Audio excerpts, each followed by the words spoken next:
Mga igsoon ko diyan ni Kristo maayong hapon kaninyong tanan.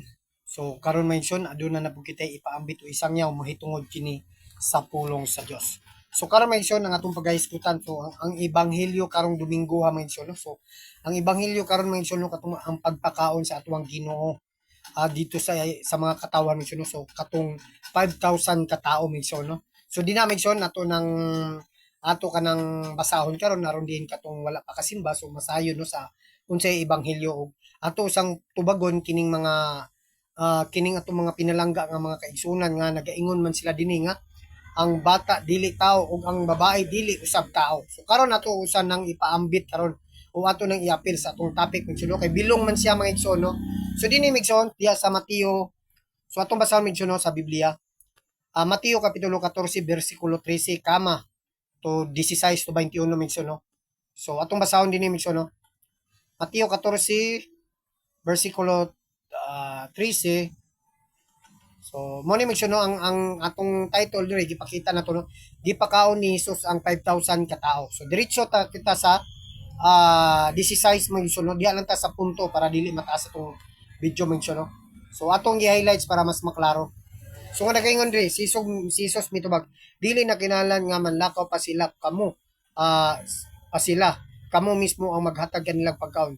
So sila mitubag lima ra ka pan ug duha ka isda ang ania ka dire. So si Jesus mingon dad-a nga re. So sa 19 unya iyang ipalingkod sa mga sagbot ang mga tawo ug gikuha niya ang 5 ka pan ug ang duha ka isda unya mihangad siya sa langit ug nagpasalamat sa Dios. Gipikas-pikas niya ang mga pan ug gihatag ngadto sa mga tinunan nga mao usab ang naghatag nini ngadto sa mga tawo. So sa 20 misyon no, nangaon ang tanan ug nangabusog unya gihipos sa mga tinunan ang mga sobra nga nakapuno ug napulog duha ka bukag. So sa 21 misyon 5,000 ang gidaghanon sa mga tawo nga nangaon walay labot sa mga babae ug sa mga bata misyon no. So dinhi maigsoon ang atong ang tema dinhi maigsoon no, 5 ka tawo. So walay labot ang mga bata. So kinang kana nga punto migsoon no, nakaapil gayud nga nakakaon gyapon na silang tanan migsoon no, ang babae ug ang bata migsoon no. Kay sa ilang kultura migsoon di na sa mga sa Hudiyo nga kwan migsoon no. So nagpasabot ba nga kung atong kwan musugot ba ang Dios ana nga ang bata o ang babae dili makakaon? So dili no kay dili jud mo sugot ang Dios niya na. Kay sumala sa kustombre sa mga Hudiyo unang siglo mga itsyo naandan na nga paagi o nabatasan sa usa ka grupo o sa mga tawo kultura nga ilang gisunod sa dugayng panahon sumuna ang mga kultura dito sa Hudiyo migsuno nga wala sa about sa paghihap mo kana ang mga lalaki lang. Di na migsuno sa sensus o militar ang mga lalaki nga ang ginaihap kay tungod kay sumala din na sa numeros mention no basahon na to sa Biblia mention no nganong ang lalaki lang ang ginaihap.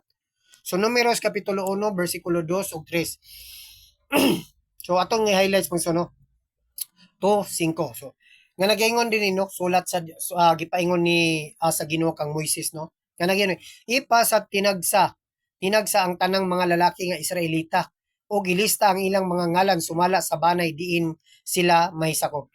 Ang ilista mao kadtong nagpanuigon og 20 og pataas nga mahimong makaapil sa gubat ikaw ug si Aaron maoy maghihap kanila. Subuti pasabot mga igsuno ang mga lalaki lang ang ginaihap mga igsuno mao na tong mga bata nga minor pawa na giapil mga igsuno kay sa ilang sensus mga igsuon mao lang to tungod kay dito migsuno mao ang naay katakos o naay kakaya nga makigbatok o makigubat mga igsuno kay mo kana ang mga babae so wala may katakos wala may mahimo na magubat kaniadto migsuno mo na nga ang ginaihap o sa sensus nila ang lalaki lang gyud ang ginaihap. Ang mga bata wala migsuno mo na ang ilang kultura dito migsuno.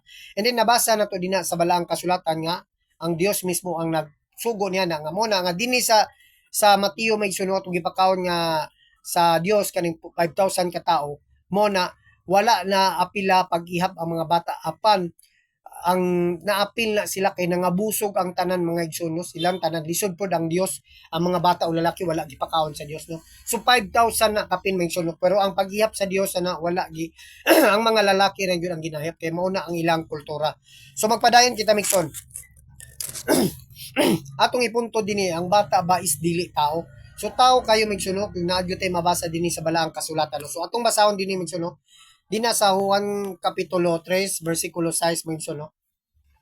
nga ang bata kikini magud nga tema may suno kay niya mga pinalangga nga mga kaigsunan no nga especially ni mga SD no mo sila man anang wala ni permintino nga mingon sila ang bata dili tao. So niabot pa jud sa punto nga mingon na gyud sila nga ang babae dili usab tao. Sumala lang diha nga sa sumala lang diha sa sitas to sa Mateo 14 no. Pero wala nila gisabot ang mga kwan og ginahanglan gani sabton gyud mo ang konteksto sa naisulat usa katong mga kultura sa mga Hudiyo misyon ana para masabtan nato ang buot gyud ipasabot diha misyon no. So atong basahon dinhi misyon no. Nga nagaingon dinhi ang gianak sa tao usab ug ang gianak ka espiritu usab. So klaro og dayag misyon no ang bata tao gayud. And then usab mga misyon no ato sa ipahayag dinhi nga aduna bagayud kitay mabasa nga ang babae tao usab. So aduna kayo mga misyon no. So atong basahon dinhi misyon dinhi sa Genesis kapitulo 5 versikulo 2 mga misyon no. So atong i-highlights para mas maklaro. So nga nagaingon dinhi, gibuhat niya sila nga lalaki og babae ug gipanalanginan niya sila og ginganlan niya tao. So klaro kay magsuno ang babae ug lalaki gibuhat sa Dios, gipanalanginan ug giganlan niya tao. So klaro og dayag magsuno ang babae tao kayo mga igsoon. So mao lang kadto magsoon no ang atuang pagpambit hilabi na sa atuang ebanghelyo karon nang hinaut unta kita nga unta aduna kamoy gamayng pagtulunan na katunan mahitungod sa pulong sa Dios o pagtulunan ni isip katoliko mentiono. So subliyon ko mag-usab maayong hapon kaniyo tanan ug dalay ng Dios. God bless.